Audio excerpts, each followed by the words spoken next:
আজকে আমি একটু আমার জঙ্গল বাগানটা আপনাদের সঙ্গে শেয়ার করব। দেখুন একসঙ্গে এই জবাটা 3টে ফুটেছে, প্রচুর কুড়ি এসেছিল, 3টে ফুটেছে, ভারী সুন্দর লাগছে। এরপরে দেখাবো যে সিড টু প্ল্যান্ট থেকে আমি যে বীজ এনেছি তারই গাছ। এইগুলো দেখুন, এগুলো হচ্ছে শশা গাছ। এই শশা গাছ আমি সিড টু প্ল্যান্ট থেকে এনেছি, খুব সুন্দর এবারে গাছ হয়েছে। এখনো কিন্তু এই যে করলা গাছগুলো আমি বসাইনি, বসাবো, বৃষ্টি পড়ছে। আর এই অ্যাডেনিয়ামগুলো আমাদের হুগলি গ্রুপের যে প্রশান্ত দাদা আছে উনি আমায় দিয়েছেন, গিফট করেছেন। আর এবার দেখাবো আমার বোগেনভেলিয়া। দেখুন বোগেনভেলিয়া কেমন লাগছে, ভারী সুন্দর লাগছে, খুবই সুন্দর লাগছে। আমার লাগছে সুন্দর, আপনাদের কেমন লাগছে একটু বলবেন। এবার দেখাবো সিড টু প্ল্যান্ট থেকে আনা ঢেঁড়স গাছ। এই যে ঢেঁড়স গাছ এখানে বসিয়েছি, এবং এটা হচ্ছে লং বিনসের গাছ, এটাও এনেছি সিড টু প্ল্যান্ট থেকে। এরপরে দেখাবো চাল কুমড়ো গাছ। এই চাল কুমড়ো গাছের বীজও আমি সিড টু প্ল্যান্ট থেকে এনেছি। চলুন একটু শেয়ার করে নিই অন্যান্য গাছগুলো। আর এইখানে দেখুন আমার জঙ্গল, আমার জঙ্গলটা একটুখানি ভালো করে দেখে নিন। এখানে বেগুন গাছ আছে, বৃষ্টি পড়ে আরো জঙ্গলে পরিণত হয়েছে। দেখুন এইটা আমার ছাদ বাগান, কেমন লাগছে বলবেন। এটা আমার আগের বছরে সেই কামরাঙা হয়েছিল, সেই কামরাঙার গাছ। আর এই যে চলুন দেখাই, এগুলো হচ্ছে ঝিঙে, আমি বারবার বসাই, এটা নতুন ঝিঙে গাছ এটা। আর এইখানে সিড টু প্ল্যান্টের রয়েছে কুমড়ো গাছ, এখানে বসিয়েছি। এটা একটা লাউ গাছ, জানি না লাউ হবে কিনা। আর এই যে আমার বাগান, আর ওই সবেদা গাছ। এই হচ্ছে আমার বাগান, হচ্ছে 3 তলার ছাদে, এবং 4 তলার ছাদ একদিন আপনাদের সঙ্গে আমি শেয়ার করব। আজকে আর শেয়ার করব না, মানে 2 মিনিটের ভিডিও হয়ে গেছে অলরেডি।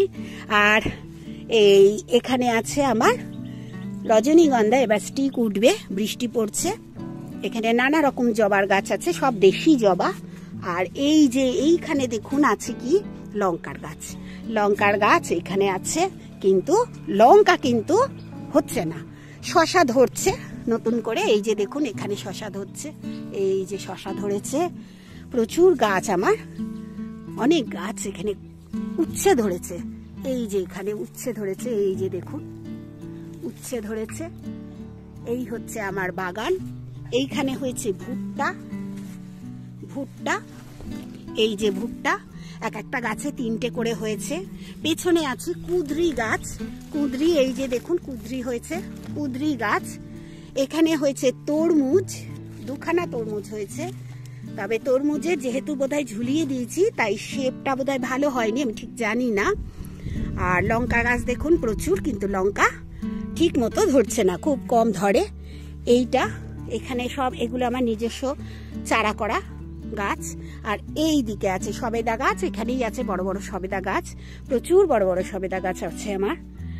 এই হচ্ছে আমার বাগান। এই হচ্ছে চিচিঙ্গা গাছ। আপনাদের অনেক দিন ভাবছি শেয়ার করব, শেয়ার করা হচ্ছে না, তাই আজকে শেয়ার করছি। আর সিড টু প্ল্যান্ট থেকে যে বীজ এনেছি আপনারা নিতে পারেন, এটা আমাকে প্রশান্ত দাই বলেছিলেন এখান থেকে নিতে পারেন, অদ্ভুত সুন্দর গাছ হয়। দেখুন কত সুন্দর গাছ হয়েছে, সত্যি কথা আমিও ভাবতে পারিনি।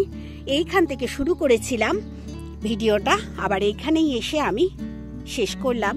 এটা আমার 3 তলার ছাদের জঙ্গল। এইটা দেখুন নতুন কিন্তু বরবটি গাছ বসিয়েছি, এই বরবটি গাছগুলো বড় হচ্ছে, আশা করি ভালো ফল দেবে। এই যে তার গ্রো ব্যাগ।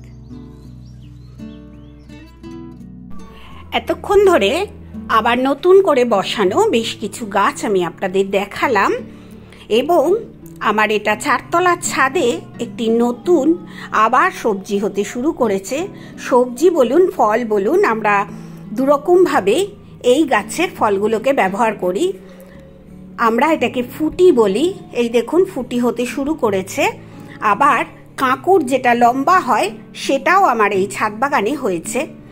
এই গাছগুলো যখন বসিয়েছিলাম আপনাদের নিয়েই বসিয়েছিলাম, আপনাদের দেখিয়েছিলাম ওই বড় গ্রো ব্যাগটায় বসিয়েছি।